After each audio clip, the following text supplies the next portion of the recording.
Hormat Timbalan Menteri di Jabatan Menteri Tugas-Tugas Khas untuk menjawabnya. 15 minit. Assalamualaikum warahmatullahi wabarakatuh dan salam sejahtera. Yang di-Pertua, semasa perbahasan menjunjung kasih titah diraja di Dewan Rakyat yang telah diadakan daripada 14 ke 21 September yang lepas, seramai 19 orang ahli-ahli yang berhormat telah berbahas dan mengajukan beberapa pertanyaan, isu, cadangan ataupun pandangan kepada Menteri di Jabatan Perdana Menteri Tugas-Tugas Khas. Terima kasih diucapkan pada ahli yang berhormat yang terlibat. Oleh itu, izinkan saya untuk menjawab semua pertanyaan, isu, cadangan ataupun pandangan yang telah disuarakan oleh semua ahli agensi seperti berikut. Pertama, Agensi Pengurusan Bencana Negara NADMA. Kedua, Suruhanjaya Perkhidmatan Awam SPA. Ketiga, Jabatan Perkhidmatan Awam JPA. Keempat, Unit Penyelarasan Pelaksanaan ICU. Dan kelima, Majlis Keselamatan Negara MKN. Mohon yang di-Pertua, sekiranya ada yang berhormat yang tiada di Dewan ini, saya mohon diberi jawapan bertulis.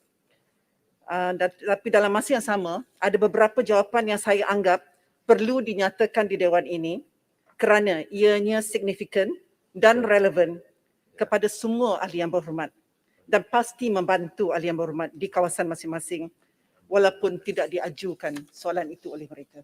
Boleh. Saya mohon. Teruskan. Yang di-Pertua, izinkan saya menjawab persoalan-persoalan yang dibangkitkan berkaitan NADMA. Wabilanang, tak ada tapi saya nak menjawab. Memohon mengenai data jumlah pemohon dan kelulusan bantuan khas COVID-19 yang berjumlah RM100 sehari. Warga negara Malaysia yang bekerja di Malaysia tetapi telah kehilangan sumber pendapatan atau tidak dibayar gaji kerana menerima perintah kuarantin COVID-19 dari Kementerian Kesihatan Malaysia. Bantuan ini akan diterima dalam tempoh 30 hari daripada tarikh permohonan lengkap diterima. Bagi permohonan yang tidak memenuhi syarat di atas seperti bukan warga negara, tidak bekerja seperti suri rumah, pelajar, pesara dan tiada pengesahan dari KKM, tidak layak untuk dipertimbangkan yang berhormat. Sehingga 17 bulan September 2021, Agensi Pengurusan Bencana NADMA, Jabatan Perdana Menteri ini telah menerima sebanyak 49,789 permohonan untuk bantuan khas COVID-19 RM100 sehari dan sebanyak 18,222 sahaja permohonan yang diluluskan. RM100 untuk 14 hari. Ya, boleh tanya sikit Timbalan Menteri. Berdasarkan kepada jawapan, seperti yang kita maklum, kes positif ada lebih kurang lebih daripada 2 juta. Tetapi yang memohon hanya sekadar 49,000 dan yang diluluskan hanya sekadar 18,000. Jadi bolehkah NADMA mengkaji kenapa begitu ramai? Adakah mereka tidak sedar ada bantuan sedemikian? Ataupun kita boleh tambah baik sistem di mana sudah pasti Kementerian Kesihatan mereka ada data dia, ya, siapa yang positif, siapa yang perlu dikuarantinkan. Jadi dari sana terus, ya, kita bagi borang kepada Jabatan Kesihatan supaya mereka boleh bagi kepada mereka yang diminta untuk kuarantin supaya lebih ramai boleh dapat menikmati bantuan sedemikian. Ini bantuan penting, Ya. sebab apabila mereka sudah dapat RM100 maka mereka boleh, ya, dengan senang hati kuarantin di rumah ataupun di pusat kuarantin. Itu adalah penting. Kedua, mengenai dengan permohonan. Permohonan sekarang adalah melalui PDF. Dia adalah kurang senang digunakan untuk membuat permohonan. Bolehkah kita tukar sistem supaya kita mengikut seperti kita memohon GKP ataupun BPL, ya, online saja. Sebab sekarang yang ni PDF, mereka perlu download, lepas tu perlu upload. Itu memang susah bagi pemohon.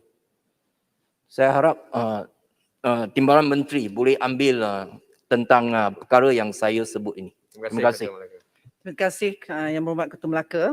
saya menerima cadangan-cadangan tersebut akan dibawa kepada Yang Berhormat Menteri dan akan dipertimbangkan. Terima kasih. Kedua, Yang Berhormat Segambut. Segambut ada. Mengenai status bantuan khas pengurusan kematian COVID-19 NADMA yang diberikan kepada waris yang meninggal dunia akibat jangkitan COVID-19. Bantuan khas pengurusan kematian COVID-19 berjumlah RM5,000 telah diumumkan pada 17 Mac 2020 oleh Yang Berhormat Perdana Menteri. Bantuan ini diberikan dari tabung COVID-19 NADMA TCN yang turut menerima sumbangan dari orang ramai. Inilah bantuan dari rakyat dan kerajaan untuk rakyat. Sehingga 17 bulan September 2021, daripada 6,248 permohonan yang diterima, NADMA telah memberikan bantuan kepada 4,274 orang waris dengan jumlah bantuan sebanyak 21.37 juta. Sebanyak 12 permohonan tidak layak dan ditolak kerana bukan kematian COVID-19 dan baki 1,962 sedang diproses, Yang Berhormat.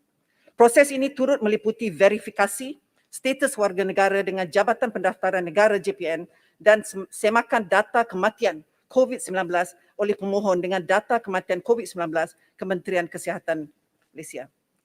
NADMA sentiasa menambah baik proses berkaitan bagi memastikan permohonan yang layak akan menerima bantuan dalam tempoh 30 hari bekerja melalui akses sistem MyID JPN dan akses portal data kematian COVID-19 KKM. Yang Berhormat, terkini proses kelulusan dipercepatkan lagi dengan hanya mengambil kira dokumen yang dikemukakan oleh pihak hospital yang mengesahkan kematian akibat COVID-19 dan sijil kematian daripada Jabatan Pendaftaran Negara. Jadi untuk penjelasan Yang Berhormat Menteri, jadi 30 hari timeline sudah tidak relevan? Ataupun masih 30 hari untuk cek satu dokumen daripada hospital? Yang Berhormat, kita perlu melalui beberapa proses. And verification itu sangat penting sekali. Jadi it all depends on the speed of different levels yang menguruskan hal bantuan ini. Masalah kita... Tambah baik ni, sorry Yang Berhormat. Tambah baik ini bermakna bahawa dokumen-dokumen lain tidak lagi relevan. Hanya, saya bagi satu contoh ya. Pernah berlaku kepada satu pesakit COVID atau sekarang sudah mendiang. Beliau dah sihat, pulang ke rumah. 3 hari kemudian meninggal. Kalau dulu beliau tidak mendiang itu tidak diterima permohonannya oleh warisnya.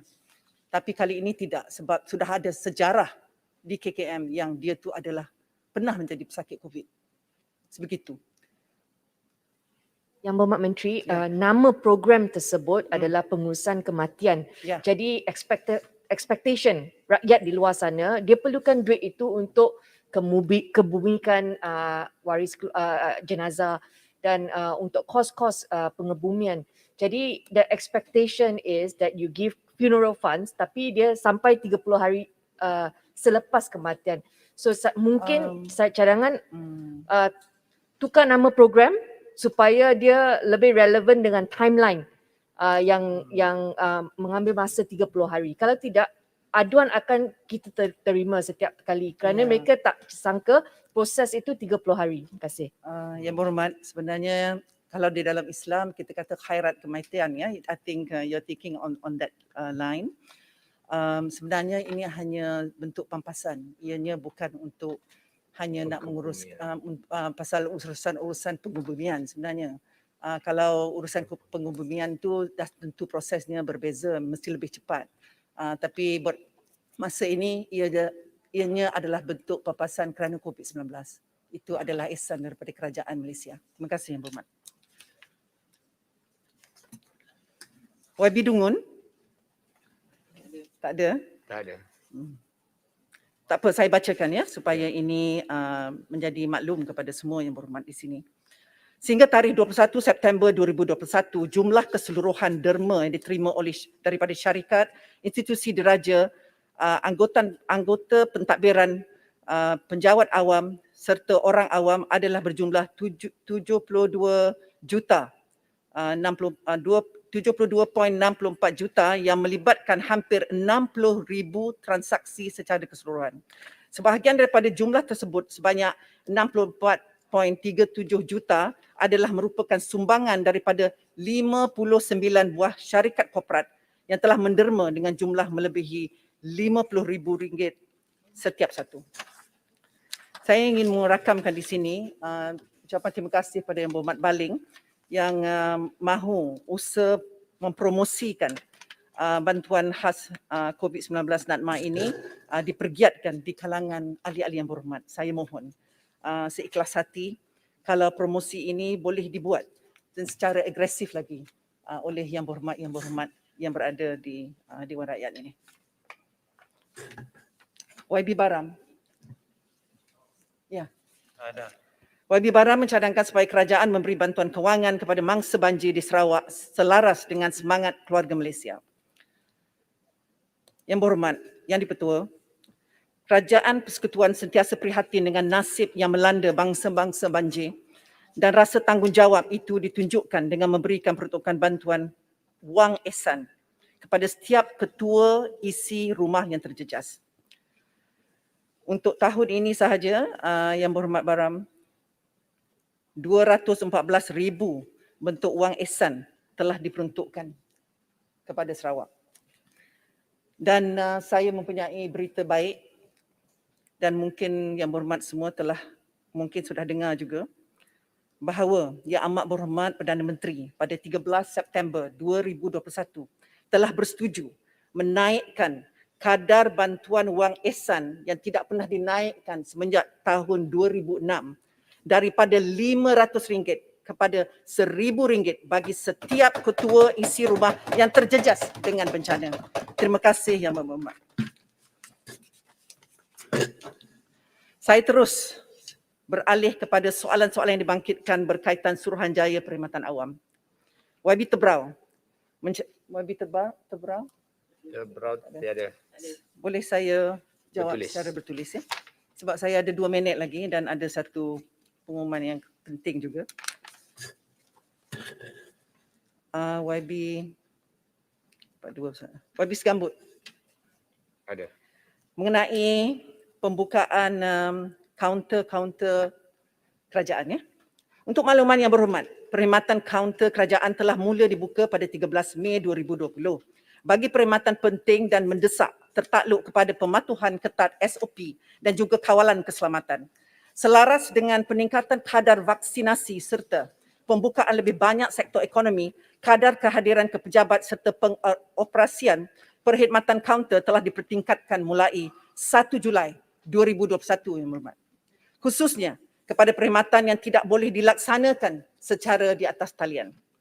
Pengoperasian kaunter kerajaan adalah tertakluk kepada garis panduan pengoperasian pejabat kerajaan di bawah Pelan Pemulihan Negara yang dikuatkuasa mulai 17 September 2021. Arahan ini masih lagi berjalan tertakluk kepada keputusan daripada pihak Majlis Keselamatan Negara dan arahan dari masa ke semasa daripada kerajaan. Dalam mengambil kira pengoperasian kaunter kerajaan, isu keselamatan petugas kerajaan perlu diambil kira memandangkan mereka juga turut terdedah kepada ancaman COVID-19. Oleh itu, sebarang keputusan untuk membuka kaunter kerajaan turut pula perlu mengambil kira nasihat yang diberikan oleh MKN. YB Jerai? Ada.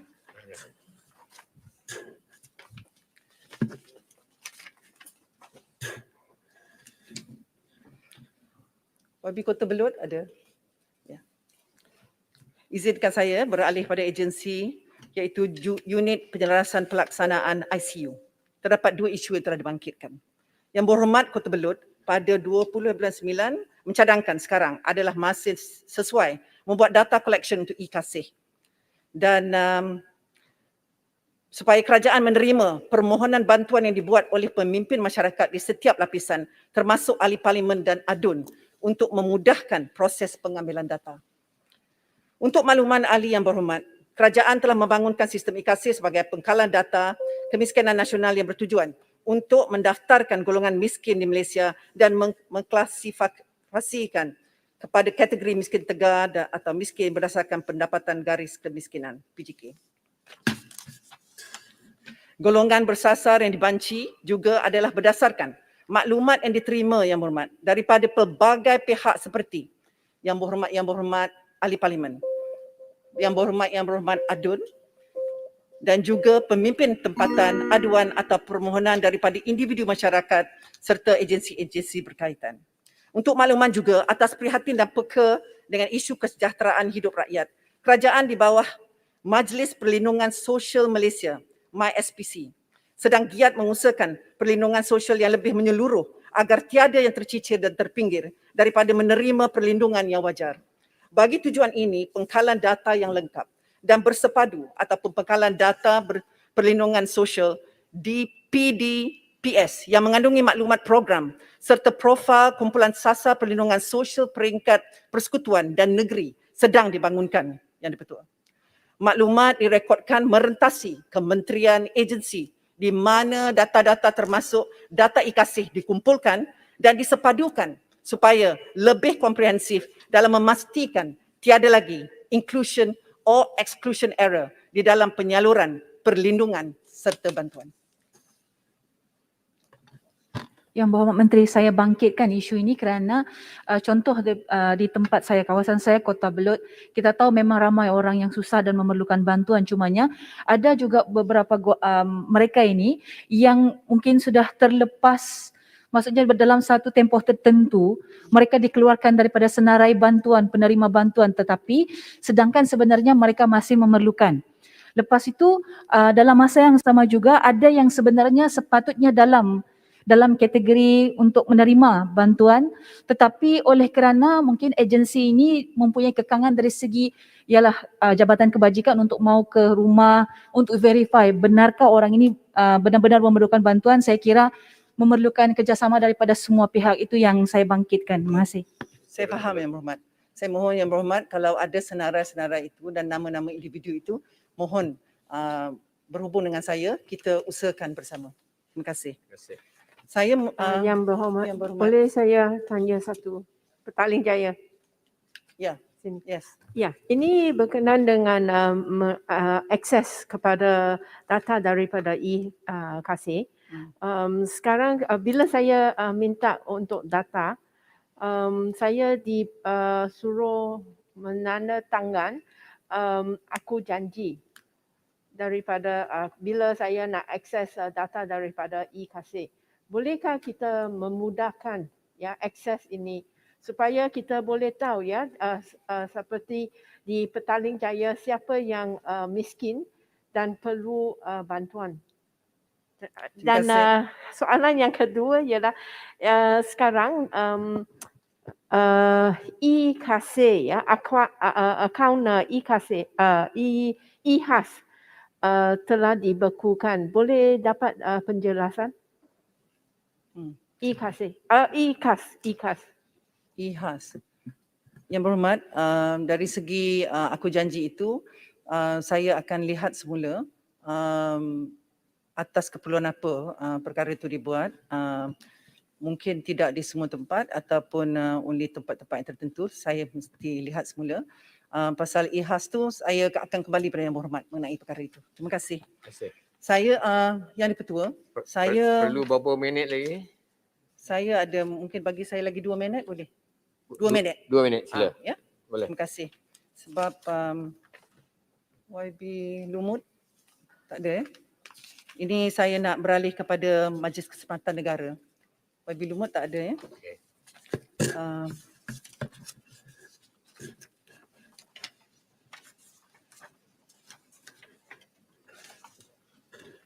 YB Ledang ada. YB Ledang tak ada. Ada. YB Kemaman ada. Ya. Yang Berhormat, pihak kerajaan sentiasa mengambil iktibar dan menambah baik kaedah penyelarasan dan pelaksanaan SOP dengan mengambil kira keperluan untuk mengimbangi keselamatan ekonomi dan keperluan rakyat secara menyeluruh dan juga memastikan aspek kelangsungan hidup rakyat sentiasa menjadi agenda keutamaan negara. Justru, rakyat diharapkan dapat mengamalkan norma baharu dengan protokol kesihatan yang telah ditetapkan.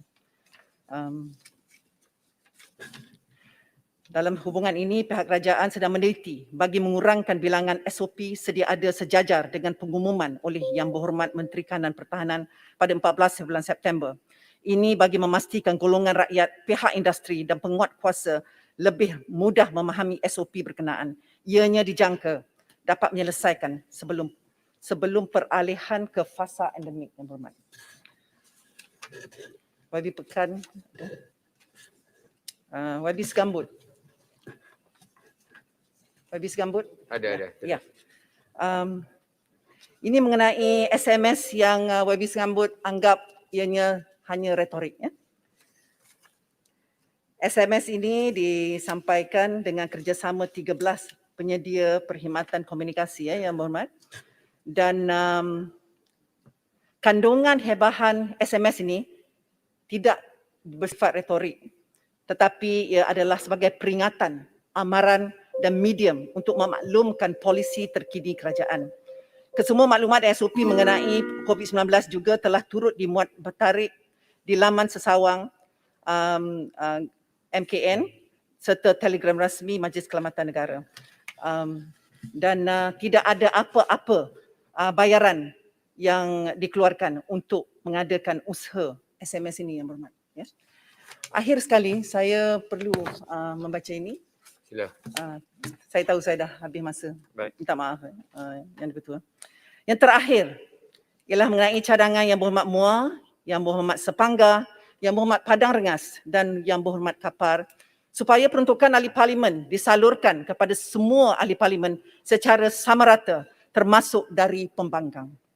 Peruntukan khas Yang Amat Berhormat Perdana Menteri untuk kawasan parlimen sebenarnya hanya sebagai penambah dan pelengkap kepada peruntukan yang disediakan oleh kerajaan di bawah rancangan Malaysia 5 tahun. Penyediaan peruntukan kawasan parlimen kepada ahli-ahli parlimen kerajaan dan pembangkang dengan nilai yang berbeza sebelum ini adalah mengikut dasar sedia ada yang terdahulu. Ia juga bergantung kepada kemampuan dan kedudukan semasa kewangan kerajaan. Untuk makluman ahli-ahli yang berhormat, Yang Amat Berhormat Perdana Menteri sangat komited untuk melaksanakan transformasi parlimen dan atas sebab itu saya ingin memaklumkan di Dewan Yang Mulia ini bahawa bagi 4 bulan tahun ini mulai September hingga Disember 2021, Yang Amat Berhormat Perdana Menteri telah bersetuju untuk memberikan peruntukan kepada semua ahli parlimen, tidak kira di pihak kerajaan mahupun di pihak pembangkang. Terima kasih, Yang Dipertua. Terima kasih. Baik. Terima kasih. Terima kasih.